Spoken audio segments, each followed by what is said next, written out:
Next example में जरा ध्यान से देखो। और next example kinetic friction force के ऊपर बेस करके फॉर्म किया गया है।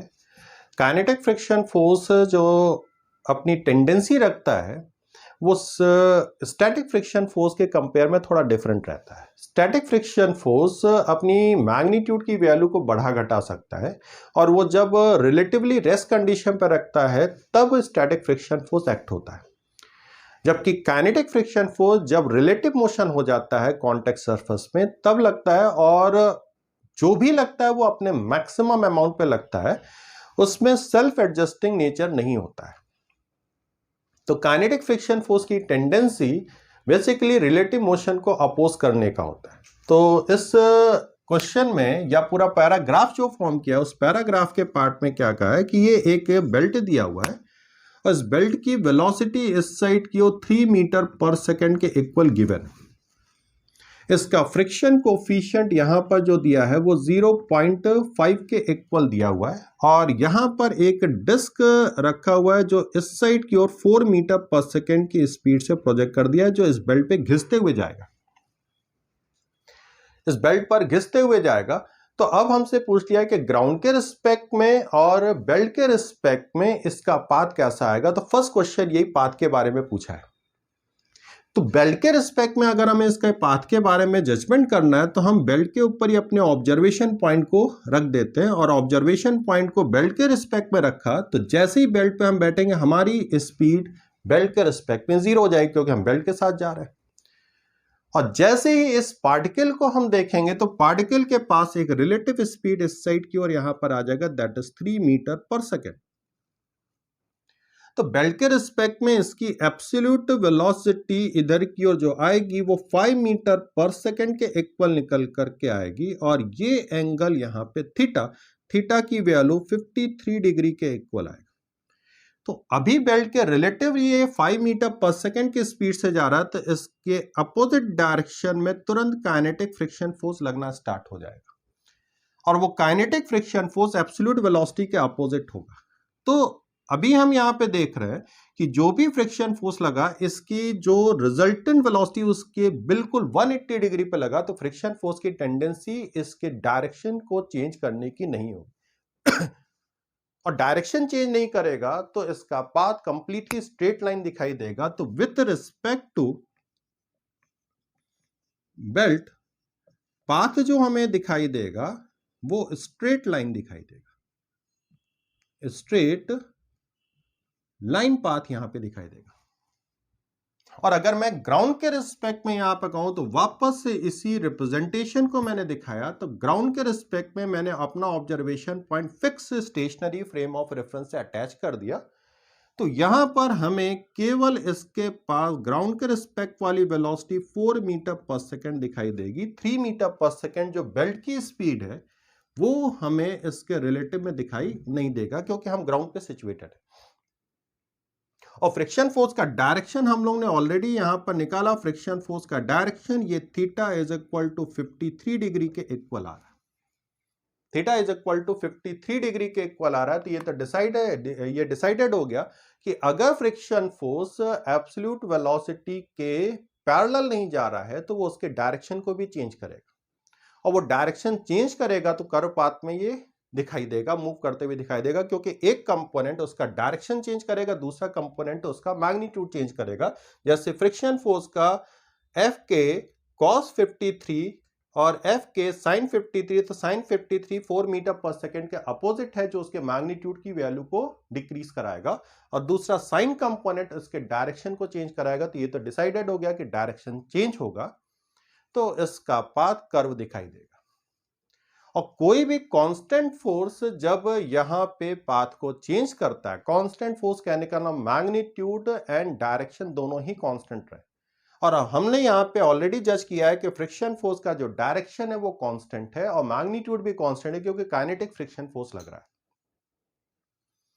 तो अब ये डिसाइडेड हो गया कि कांस्टेंट फोर्स लग रहा है तो जो भी वेलोसिटी यहां पर आएगी, अगर कर्व पाथ में आएगा तो पैराबोलिक पाथ आएगा, जो कि हम लोग ने प्रोजेक्टाइल मोशन पैराबोलिक मोशन में ऑलरेडी पढ़ा हुआ है कि प्रोजेक्टाइल मोशन को जब हम एयर में प्रोजेक्ट करते हैं तो एक कांस्टेंट ग्रेविटेशनल फोर्स उसके ऊपर लगता है जो उसे कर्व पाथ में घुमाता है और उसका पाथ फिर पैराबोलिक निकल करके आता है। तो किसी भी कांस्टेंट फोर्स से दो ही पाथ पॉसिबल है, या तो स्ट्रेट लाइन पाथ या फिर पैराबोलिक पाथ।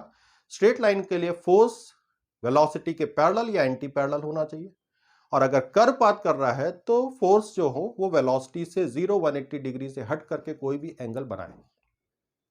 तो यहां पर अब आ गया कि with respect to ground, path जो हमें यहां पे दिखाई देगा, पाथ जो हमें यहां पे दिखाई देगा वो पैराबोला है, पैराबोलिक पाथ रहेगा, ठीक है ना। पैराबोलिक पाथ यहां पे सिचुएटेड हो। तो पहले क्वेश्चन का आंसर तो हम लोग ने इसके अकॉर्डिंग कैलकुलेट कर लिया कि भाई चेक कर लिया कि फ्रिक्शन फोर्स कितने एंगल पे लग रहा है with respect to ground and with respect to belt. अब सेकंड क्वेश्चन क्या कहा है कि यहां पे बेल्ट की मिनिमम विड्थ कितनी होनी चाहिए, मिनिमम विड्थ कितनी होनी चाहिए जिससे ये इस बेल्ट के ऊपर ही सिचुएटेड रहना चाहिए, इस बेल्ट को क्रॉस नहीं करना चाहिए। तो सिंपल सी बात है कि विथ रिस्पेक्ट टू बेल्ट अगर हम यहां पर देखते हैं तो इस पूरे पार्ट पर फ्रिक्शन फोर्स का ये 53 डिग्री के एंगल पे यहां पर आएंगे, तो एफ के कॉस 53 और इधर की ओर एफ के साइन 53 की वैल्यू लगता है।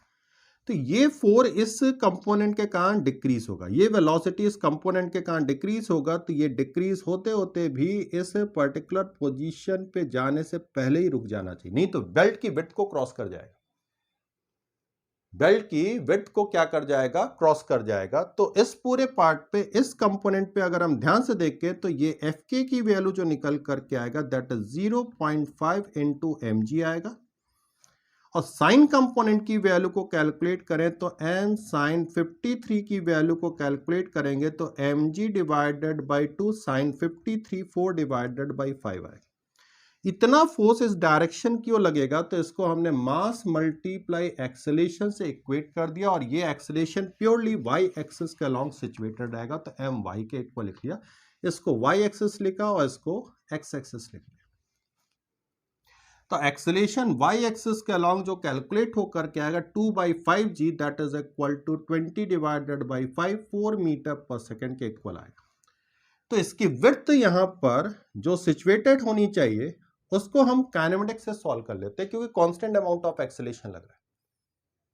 तो यहां पे इनिशियल वाली वेलोसिटी 4, तो 4 का स्क्वायर 60 माइनस 2as, a की वैल्यू 4, विड्थ की वैल्यू d, और फाइनली इस पॉइंट तक जाते जाते ui की वैल्यू 0 के इक्वल आ जाना चाहिए, तो d की वैल्यू ट्वाइस मीटर के इक्वल, तो मिनिमम डिस्टेंस जो आना चाहिए वो ट्वाइस मीटर के इक्वल कैलकुलेट होकर के आना चाहिए, ठीक है ना। ट्वाइस मीटर के इक्वल यहां पे कैलकुलेट होकर के आनी चाहिए, मिनिमम पॉसिबल विड्थ की वैल्यू आनी चाहिए। इसके बाद नेक्स्ट इंफॉर्मेशन और क्या पूछा हुआ है कि ग्राउंड के रिस्पेक्ट में इसकी मिनिमम पॉसिबल स्पीड की वैल्यू कितने के इक्वल निकल करके आना है। इसके दो क्वेश्चन का आंसर तो हम लोग ने कैलकुलेट करके निकाल लिया, ठीक है ना, दो क्वेश्चन का आंसर कैलकुलेट करके निकाल लिया। ग्राउंड के रिस्पेक्ट में इसकी मिनिमम पॉसिबल स्पीड की वैल्यू कितने के इक्वल आए। तो ये पूरा मैंने बेल्ट ले लिया, इसका यहां पर वेलोसिटी ग्राउंड के रिस्पेक्ट में 4 मीटर पर सेकेंड, और काइनेटिक फ्रिक्शन इस साइड क्यों लग रहा है that is equal to 1/2 mg के इक्वल निकल करके आ रहा है, that is equal to mass multiply acceleration.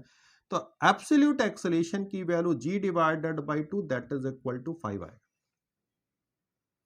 That is equal to 5 के इक्वल यहां पे निकल करके आ रहा है। तो इस पूरे पार्ट पे ग्राउंड के रिस्पेक्ट में अगर हम देखें तो ये एंगल जो निकल करके आया था ये 53 डिग्री के इक्वल आया, 53 डिग्री।